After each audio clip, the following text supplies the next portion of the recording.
Meaning of Huxley. Huxley. Huxley. Huxley. Huxley. Huxley is a surname of English origin.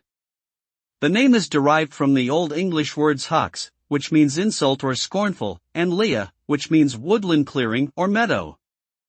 The combination of these words suggests that the name was likely used to describe someone who lived in a clearing where insults or mocking words were exchanged. Today, the name Huxley has become more widely known as the surname of Aldous Huxley, a famous writer and philosopher of the 20th century whose works include the dystopian novel Brave New World.